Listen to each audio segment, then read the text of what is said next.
What the f*** is up, folks? Johnny here. Welcome to our special sneak preview of Cartoons That Curse After Dark. This is our Patreon content. Our Patreon is live right now. You can go check it out if you want. This first episode is about the much-beloved 2001 film Shrek. I know a lot of you love Shrek. So if you like this preview, make sure to go check out our Patreon to hear the full episode today. With the Patreon, you get two major perks. You get 2 extra episodes every month that are exclusive to our patrons, or cursed ones, as we're going to be calling you. And you get to see the video version of each of our main feed podcast episodes 1 week early. Pretty nice perks, if you ask me. We're also going to be interacting with you on there, doing polls exclusive to Patreon. It's going to be a lot of fun. So check out the Patreon and become a cursed one today. Okay, enjoy our drunken ramblings about Shrek.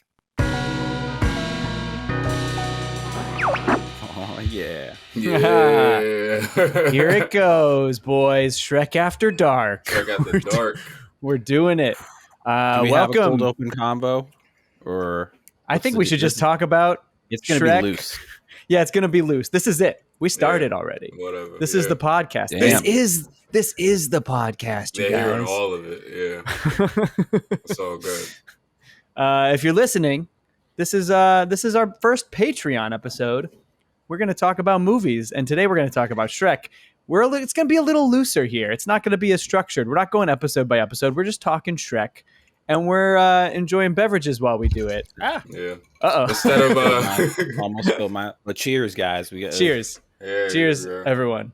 There we go. There we go. All right. Oh, man. So gross.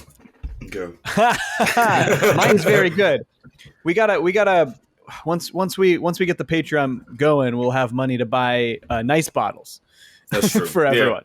So Cartoons That Curse mugs. Absolutely. yeah, Oh, we're gonna only drink out of our mugs. We should have some nice whiskey glasses with our logo on it. That's fancy, right? Yeah. Will anyone buy that?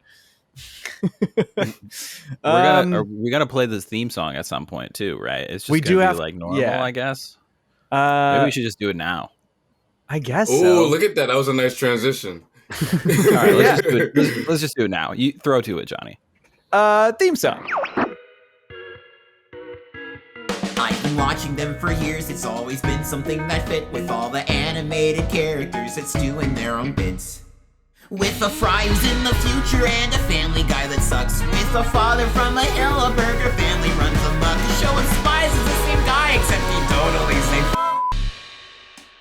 and diverse. Let's watch Cartoons That Curse After Dark. What the f*** is up, everybody? Welcome to Cartoons That Curse After Dark. Patreon bonus content. This Exclusive. is not... It's exclusive, that's right. And it's not Exclusive. really about cartoons that curse. I guess technically there's a couple curse words in this movie. Yeah. But we're going to be talking about movies here on the Patreon. Movies that we like, don't like, ones that we want to talk about. That's the main thing. And today we're going to talk about Shrek. I'm here with 2 people, the most important people to the podcast, Tunerific Tariq, my co-host. Oh, Tariq, hi. how are you feeling tonight? You don't want me to answer that.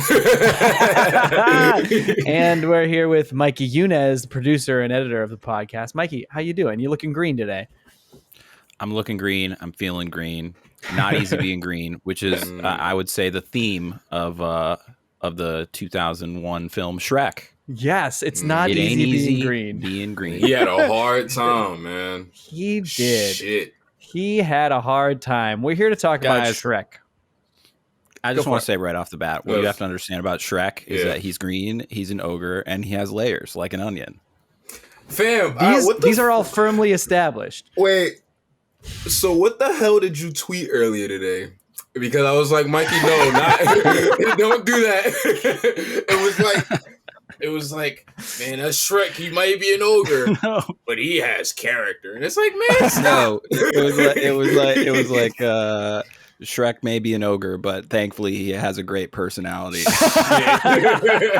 This is actually, I guess we're just going to get into our general opinions pretty quick. But my Letterboxd review, which was roundly booed by our friend Offbeat Kiki, was ogres may have layers, but this movie does not. Oh, that's good. Hating. That is good. But we're going to talk about Shrek. Shrek, truthfully, when it came out in 2001, I went to see it in the movie theater. And not going to lie, 2001, I loved Shrek. Had a great time at the movie theater seeing Shrek. As did the nation. The nation. Shrek was beloved. It was a sensation. It was. And it's crazy because it was like, you know, I guess Toy Story was in 95. And so it was like 6 years after like the beginning of the CGI movie, like the birth of the CGI animated movie. Mm-hmm. And also the first year that there was an Academy Award. Academy Award. The inaugural winner. The inaugural winner. And look, I know I'm not as high in Shrek as a lot of you. The only reason I'm mad at one is because it beat Monsters, Inc. It shouldn't be Monsters, Inc. It shouldn't be Monsters, Inc. I love Shrek, but it shouldn't have beat Monsters, Inc. Do you know why they invented that award? Why? Because they knew Shrek was coming out and they needed to give it an Oscar. Kind of. So the year before, Armin made Chicken Run, which is like under DreamWorks. So they tried really hard to like make Chicken Run as good as they possibly could because they wanted to get nominated for Best Picture. But it didn't because I think it was like a rough year that year. So it didn't. But the Academy thought Chicken Run was so dope that they were like, fuck, we got to give these some kind of award. So then that's why they made Best Animated Feature. And then the first year they did it, a DreamWorks movie won. I don't know if that was the reason why that happened. Shrek won because of Chicken Run. You hear it here first. And Chicken Run is year, Chicken Run's a masterpiece, by the way. Chicken Run, Chicken Run's cool. We should watch Chicken Run. Let's talk Chicken Run. I'm down. Honestly, it would be fun to go through those claymations, like watch like Wallace and Gromit, Shaun the Sheep. Yeah, Shaun the Sheep. Pirates. There's a sequel. Pirates. Also. Right? Yeah, I'm down for that. It's also interesting because I feel like people think about how many of those Academy Awards Pixar has won, just because obviously Pixar makes great films. Very high bar for Pixar. But first year, Shrek beats Monsters, Inc. And second year, Spirited Away wins. Spirited Away, the Hayao Miyazaki film. Right. Okay. Did Spirited Away beat a Pixar? It would have been. They weren't every year yet. Yeah, I don't think. You know what? They might not have gone up against anything. You know what? That might be right. I'd have to look that up. Which I mean, I can do. I have the internet. I don't know. It feels like when they first implemented the award. I don't know, man. I go back and forth, but I don't know if Jimmy Neutron should have been nominated first year. There's only three that year. only three were nominated. Jimmy Neutron, Monsters, Inc., and Shrek, and it's like, that's kind of a wild combination of movies. I imagine Jimmy Neutron is like unwatchable. Like I haven't seen it in a long time. I haven't seen it since 01. I got to check it out. But you guys are right. There was no Pixar up against Spirited Away. Spirited Away beat Ice Age, Lilo and Stitch, Spirit, and Treasure Planet. And I think deserved to beat all of those. Spirited Away is an incredible film. I just really love Lilo and Stitch. That's all. I do too. My favorite Lilo and Stitch. My favorite of those five is Spirited Away, but Lilo and Stitch is very good. I like Lilo and Stitch a lot. But then it was and then 2003, Finding Nemo wins. 2004, The Incredibles wins. Actually, then it's kind of weird. Wallace and Gromit wins the next year. Happy Feet wins after that. And then we have a 4-peat for Pixar with Ratatouille, WALL-E, Up, and Toy Story 3 all in a row. Got it. And then Rango. God, Rango has just ranged itself in there. Wasn't that also a non Pixar year? It was. It beat like Cars 2, didn't it? There was no nomination, but I think that was the year Cars 2 came out. Yeah, okay. That would be my just a down year for Pixar. Wait, was that 11? 2011. I think Cars 2. I think Cars 2 is the worst Pixar film. That is my take. Absolutely. Yeah. I mean, like, I don't think Cars 2 is like a horrendous movie, but like, it's pretty. It's a good looking movie. fucking gorgeous. Like I don't think any of the Cars movies look bad. Those Cars movies look amazing. Like the entire time. The way they make those cars emote, like I don't know, it does look really good. But I like Cars 1. I think Cars 1's pretty good. I like Cars 1 too. Yeah, I don't love it. I like it though. It's good. I like it. That Cars 1 is like infamous in my brain because it has that story I always tell about how every time my grandma took me to go see a movie, she would fall asleep, and the first Cars was the first time we fell asleep together.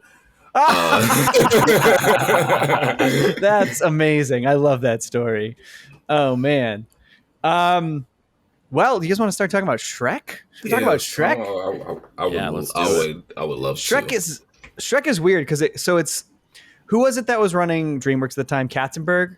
Yes. Oh, okay. So do you know the story about he's basically this movie is kind of a fuck you to Disney, basically. Mm-hmm. It's like him, he's out at Disney and he's at DreamWorks and he's kinda that's why this whole thing is like cynical of the fairy tale thing. It's like, hey, this isn't your mother's fairy tale. Fuck fairy tales. We're gonna wipe our ass with a page from the fairy tale book at the opening part of this movie. Quietly, and then flush a toilet in his outhouse in his swamp. In his outhouse in his swamp. He's got plumbing, man. It's a nice swamp. There's a reason he wants the swamp back the whole movie. He's really made a life for himself there.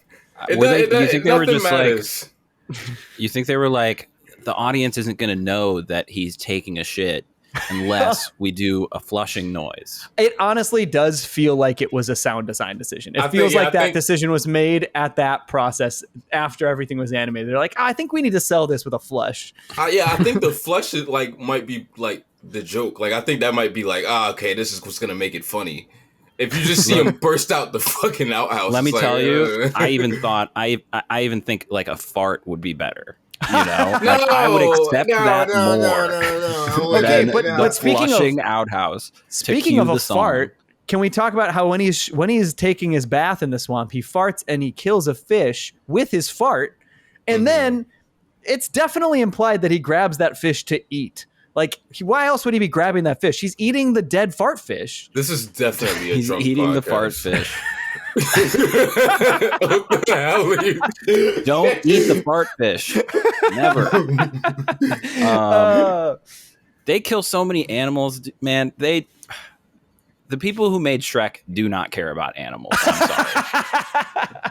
I mean, they're blowing up the reptiles because reptiles are anti-reptile bias here, and they make them into balloons and they release them into the sky. That's horrific. But I mean, they mutilated that frog. How can you make cartoons and care about the environment? You ever see like a stack of animation papers? There's no way. There's no way you could. You're just destroying an entire forest to make one animated movie. Well, it's like American Tail. Like that's not. Come on, man. What you were saying about how it's like the fuck you to Disney. It's like she goes out and sings like Snow White, and the bird comes to her, and then the bird inflates and then explodes. That's true. And then she takes the eggs that it was sitting on, the fertile eggs, and eats them. I'm supposed to like Fiona? It's so I'm supposed to like this character? It's so good. Oh my God. It's so, there's parts in this movie that I know neither one of y'all found funny, but I audibly laughed, extremely loud. I need to know. Okay. What are the funny lines in this movie? Damn. And why are they funny? Because I guarantee the answer is Eddie Murphy said it funny. Eddie Murphy is funny. Because all the lines, you ask anybody who loves Shrek, you're like, what are your favorite lines from Shrek? They're like, oh, I'm making waffles. Like, yeah, the hilarious line, I'm making waffles. I get it. He says it. It's funny. So Eddie Murphy got me with well, first of all, I think the first bit that literally killed me was the Muffin Man shit with the gingerbread man. Yeah, that is a really good. I'll give it up for the Muffin Man. You can't deny it. It's so funny. I actually do think that in general, the first act sort of fairy tale, like some of the fairy tale stuff in the first act is really funny. Even though like in general the vibe is fuck fairy tales, I do like the way that they're like, we're rounding up the fairy tales and putting them in cages. We're interrogating the gingerbread man. Like there's some very funny stuff there. Also, I noticed a background gag that was kind of fucked up this time around. I don't know if you've ever seen this. So the beginning of the first act, you're seeing all of the fairy tales and you see the three bears, right? The three bears, and you've got the mama bear and the papa bear in one cage. And the mama bear has like a pink bow on her head. And then the other cage, there's the baby bear and they're like crying or whatever. Mm-hmm. Later in the movie, they cut to Farquaad's quarters. There is a bear rug with that pink bow on its head on the ground. And then at the end of the movie, when we see the bear family again, no mama bear, just the dad and the baby. They fucking, again, this goes with what Mikey's saying. They're killing animals in these movies. Hey, y'all like Hercules, right? Because I do like Hercules. They got Scar on the, you know what I mean? Like, you ever see that? The little background gag where Hercules has Scar? He has Scar's carcass. Like, it's literally the same thing. It's just Scar from Lion King. No shit. Oh, that's good. Man, James Woods in that movie as Hades is pretty great. James Woods that guy kind of sucks, but man, that performance, really good. You think the reason that everybody found out that he sucks, you think because everybody found out that he sucks, that's why he's not on Family Guy anymore? You think that's why they don't do those anymore? I do. I really do. Yeah. I think so. So I think about that every once in a while whenever I catch one. He was a big part. He was in that show so much. He lost a lot of work. That was probably one of his most consistent gigs. What was that recent? He did the Rudy Giuliani story. He played Giuliani. In did he TV really? Movie. Yeah. there were clips that went viral. It like looks so unbelievably bad. Oh, I need to see that. I need to see that. I liked when in the Simpsons Family Guy crossover, they had James Woods from both Springfield and Quahog sitting next to each other. It was just, he's just playing himself in two different animation styles at the same time. Can we do that crossover in here one day? I have a lot of stuff to say. Dude, we should talk about that crossover. I know it's like, if we cover Family Guy, it would just make sense. But that one is owed its own episode. It's an hour, right? It does. Yes. Yeah, we could easily talk about that for a full episode. We will. We'll do that. I have a lot of things to say about it because I go back and forth. I've seen it at least 10 times, and because I've been trying to figure out how I feel. If you like it. Yeah, I don't know where I land still. I don't think I hate it like other people hate it. I don't think I like it, but I don't think I hate it. Right. I think I'm on because there was a point in time where I liked it, and then like when I started getting older. And I started watching more both Simpsons and Family Guy. I was like, they do a lot of things right, but they do a few things where I'm like, well, why the fuck would you do that? And so it's like, I don't know. We'll talk about those crossovers for sure, because we also got to talk about Simpsorama. Honestly, you and I should make a video about Simpsorama, because you don't love it. Right. But I also want to talk about the comics, the crossover comics. Yeah. Did you read that? I read the first half. I read the first crossover event. I didn't read the second one yet. But yeah, there's so much to talk about there. We could definitely talk about those. Yeah, I'll reread it. I still got it down there. That thing's fucking rad. I remember loving that. For sure. Yeah, I was talking about the bits that made me laugh because this movie's really fucking please funny. do. Please do. And yeah, it's Eddie Murphy, but that parfait shit kills me. Yes, that shit agreed. Kills me. Anthony, I would watch Eddie Murphy talk about parfaits for an hour straight.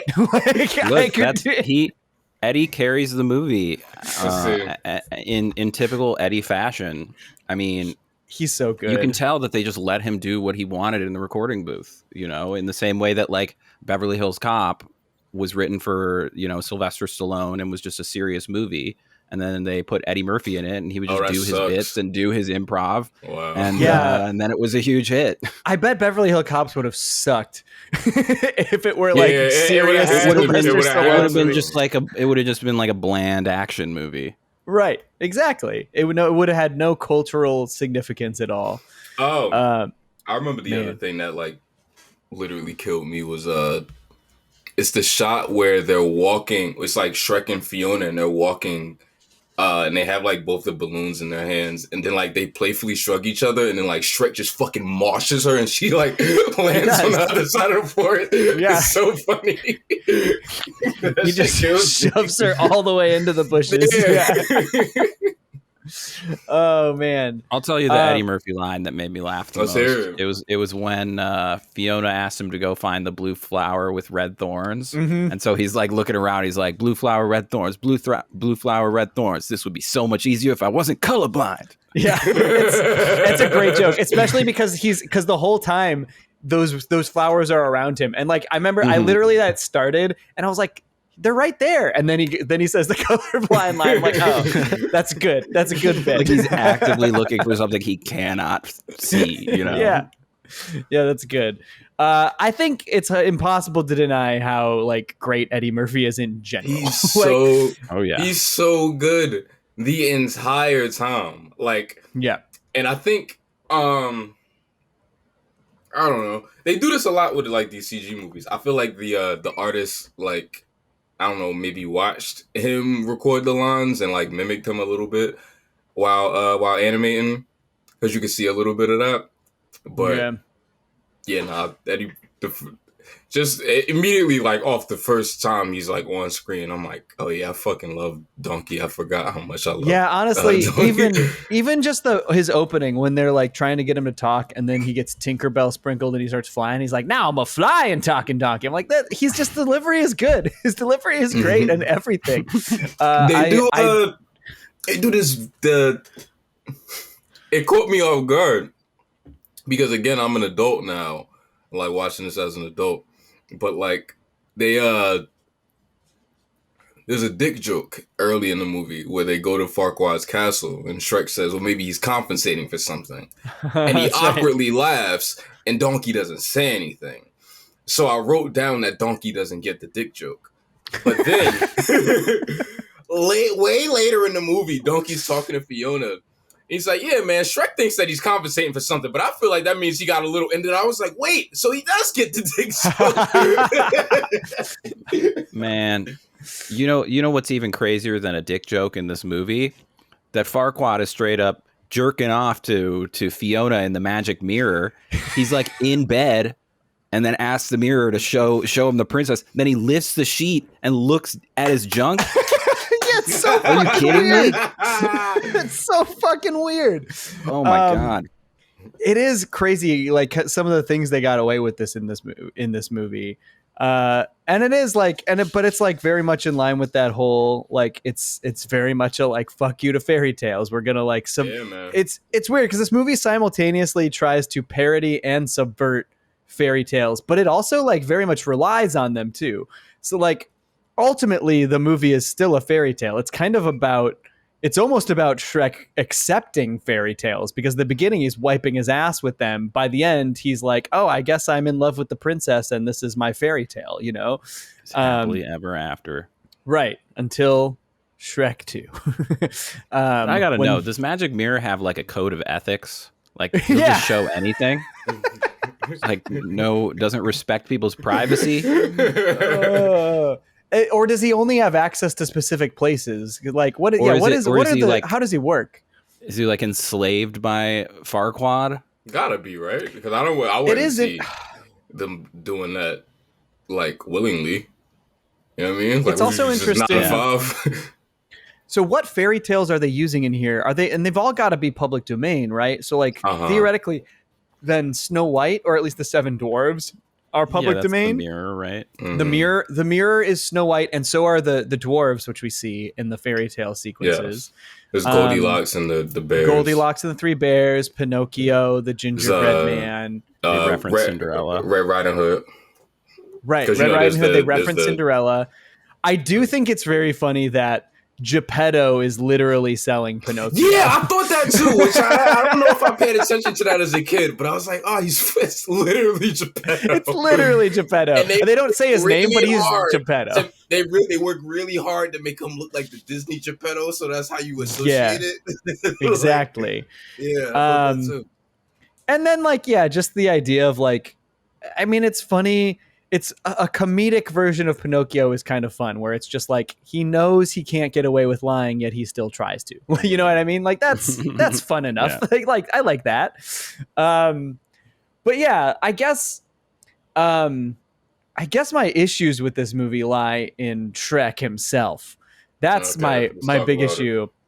I don't find Shrek likable. That's just like kind of what it comes down to. But why though? Because he's an asshole. Pretty No, much John, the whole movie. I think you only care about appearances, and you don't like that he's an ogre. I think No, that's what it is, John. He's mean. Because he may be ugly, but he is entitled to affection. I know That's that's what right. this movie taught me. This is all coming down. This is all going to come down to when I blow your minds with my Shrek hypothesis later. But I do think like, so they do have the moment at the end where finally he apologizes to Donkey. Like that's the moment where like I feel like is kind of what the crux of his arc is, where it needs to be, is him finally being like, I'm sorry, Donkey, we're friends now, and we hug. And they do that, but it feels so much like he's only doing it because he wants to know what Fiona said. You know what I mean? He's like she's like, wait, Fiona said something? And then that's when he goes through with the like, okay, we're friends. I'm sorry. I did think that on this watch. I just wish there was a little more John, real. He has What? layers. You have to understand. That's an onion. He has does layers, have son. Like, and I don't know, because I think what makes it a little different is that they establish that, first of all, like I don't think I ever fully. I think I just kind of watched this movie as a kid and didn't really grasp what they were trying to say. So I don't think I got the onion concept until like when I became an adult. And it's like, oh, okay, he's literally saying like it's not just black and white. Like I'm like there's reasons why I am the way that I am, and I do the things that I do, yada yada yada. So, wow, I'm drunk. Okay. Yeah. Speaking of, I'm gonna still listen, but I'm gonna go mix another drink. I'm listening though. I'll be right back. We said we were gonna do this. That's funny. Okay, so I think that him talking to Donkey at the like the when they're like watching the moon and shit and they're looking at the stars. I think that is where you're supposed to understand his motivations and why he is the way that he is. And I don't know if like, and I think like the I do think the apology kind of came in like a really weird spot just because of like that conversation that him and Donkey have. But I think that conversation that him and Donkey have about just how people look at him and they judge him before they even know him and all that type of shit. Like I do think that is like, that's like one of my favorite parts of the movie. Like I think that is done really well, and I think that it's like an important thing to establish. I think because I pressed pause around that time, and it was like literally directly in the middle of the movie, and I think that's a good spot for it too. I will say that really they're doing. Oh, sorry. Go ahead, John. No, you go for it. I mean, it's clear that they're doing this thing where it's like everybody sees him a certain way, so then that makes him act out in that way, you know? Yeah. So yeah, there's a layer there at least. At least one layer. I do think that this is the scene that gets closest to what like I wish I got out of Shrek is that like I just wish they had gone another layer deep in that regard. You know what I mean? I wish that it feels like one of my ultimate frustrations with this movie, which is a frustration with lots of media, is how the big like act 2 into act 3 conflict is stemmed in stupid misunderstanding that a brief conversation could fix. And I don't like that either. But it is like, it is, to be fair, also rooted in Shrek's insecurities that he was also talking about in that scene. And I like it like gets so close there. Like it's like I'm more frustrated by how easily it could have been cleared up than I am impressed by how it ties to like the potential deeper themes of Shrek's insecurities. You know what I mean? And so I kind of wish that the conflict there between the acts tied a little more into, I don't know, because it does tie into it. I just wish it did it in a way that didn't make me be like, just talk, just say two sentences to each other and this is all solved. No, I get I mean? you. Yeah. I think I was more forgiving of it on this watch because it leads to what is probably the most beautiful scene in the movie, which is the Hallelujah montage where they just like show them really like disappointed and heartbroken, and they like do all these. They do this crazy transition where like Shrek breaks a mirror and then he looks through it, and then they tilt it, and then like Fiona's in one of the like Yeah. it's like it's so it looks great. Like it's like I do really like the shot compositions they did in that sequence. I felt like the really song good. was a little heavy-handed. It's hard not to. Man, they should have did it. Man. It was like I It's can't perfect. believe. Oh man, no, because it's like it's the part of the story, end of second act, beginning of third act, where the main character is supposed to be really sad, It's the all is lost and so moment. they need a montage. Yeah. The all is lost moment. They need a montage with a really on the nose song to tell us, and that's so common to this movie. Because the other thing is, why did Shrek and Fiona fall in love? One, because she burps. She burps and he falls in love for her because she burps. Then they do a montage to tell us that they fell in love. Right. And it's like We a get 1 nothing minute else. sequence. That's the But thing it's is like not- that's the other thing is like I like the idea, like I do, like, honestly, the more I talk about it, the more I'm like, oh man, I like the bones of the movie, and I just wish the flesh worked better for me, because it is cool how they subvert the like they subvert the fairy tale idea, where Shrek is like adamantly like, oh, fairy tales don't exist, they're bullshit, but by the end he finds himself in one. And so I wish they had done more to make me, I don't know, I just wish I had felt more between their like connection. There's the 1 minute montage, and there's some fine moments in it. The best moment I think between Shrek and Fiona is when they're sitting at the campfire, like eating food, and he's like telling her like, oh, I make a mean swamp rat stew or whatever, or like weed rat stew. Like, I think that's the one moment.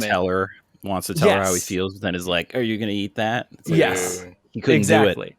do it. Yeah. Exactly, and that's You the ever moment. couldn't do it? I've always couldn't do it. We can You've relate. always couldn't do it. I still can't do it. Yeah, I get it. I get it. Shot. Yeah, no, I get it. I miss from the 3-point line. Yeah, I got a well, question. So why when Shrek takes off his helmet and Fiona sees Shrek, wouldn't she be like, whoa, holy shit, you look exactly like how I look at night? No, because Right. she's not supposed to. She I was thinking about that too. There is a moment where she's just like, there is a moment where she's very contemplative about it, but it is like, I feel like of all the fucking people to reveal that she's got this ogre curse for, why wouldn't she just reveal it to the ogre who saved her life? Okay, because when they first get her, she's really into that fairy tale shit. So she's really like, okay, we got like, you're supposed to be this and I'm supposed to be this, and she keeps talking a certain way. Like, you notice, like, after she overhears Shrek and Donkey talk and he like vents to Donkey, like her temperament changes the next morning when she like makes them the murdered eggs. That's true. Like the way she speaks, and like and I think that's why they fall in love, is because she puts whatever that guard is down. Like, yeah, I mean, like, yeah, she burps and then Shrek's like, oh shit. But like, I mean, like, still, like, she's actually, she's being a person. She's not being a fairy tale character. Sure. Even when he has the arrow in his ass, like, she like they're having an actual conversation about, no, I gotta take this out. Like, you know what I mean? It's not just like, oh, damsel in distress, like that type of shit. Like, she's like a human at that point. This is actually all like, this is weird. Having this conversation, it's making me realize how much of Shrek conceptually I feel like I like, but executionally I don't. But Okay. now that we're talking about this, I kind of like the idea that Fiona is so ingrained and like in love with the fairy tale idea, and Shrek is so adamantly against it, and they both find a middle ground in the end. Yeah. I kind of conceptually love that.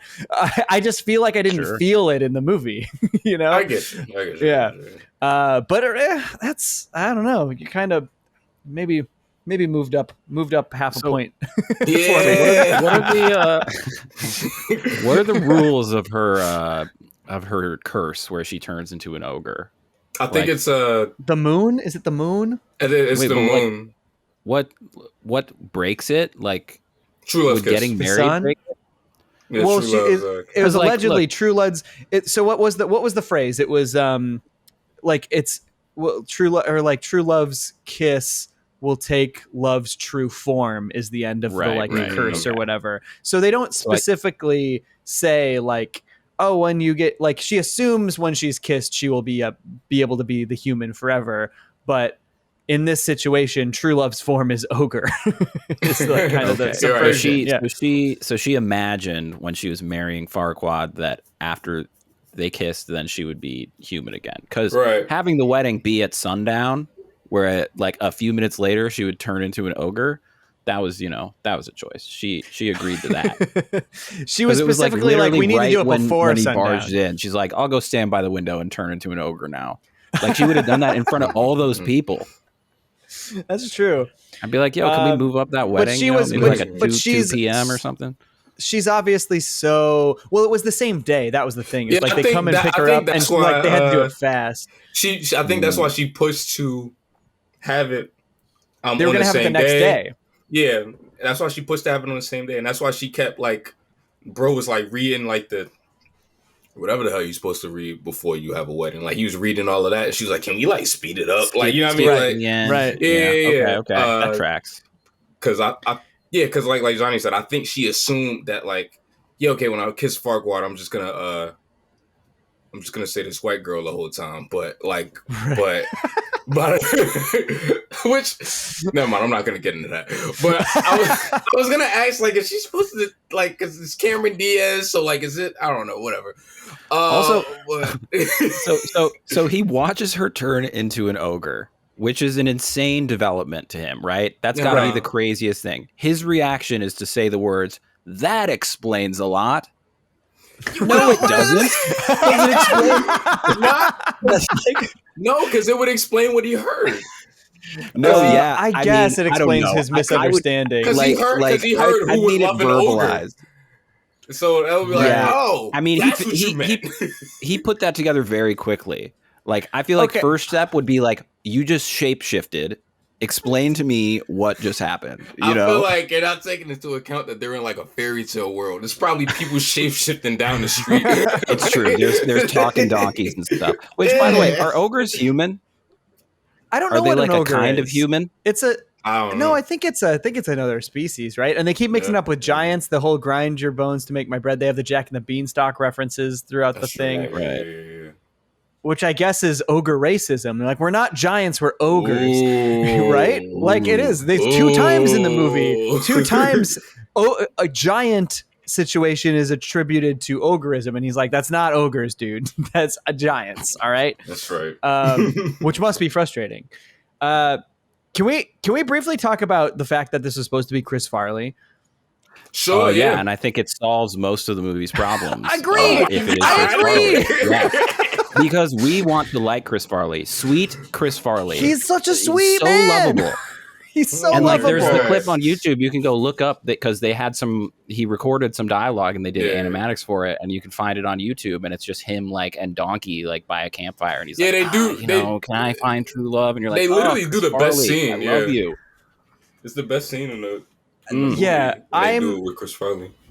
That's the thing is like Chris, even though like I like Mike Myers and I actually think do his too. performance as Shrek is good.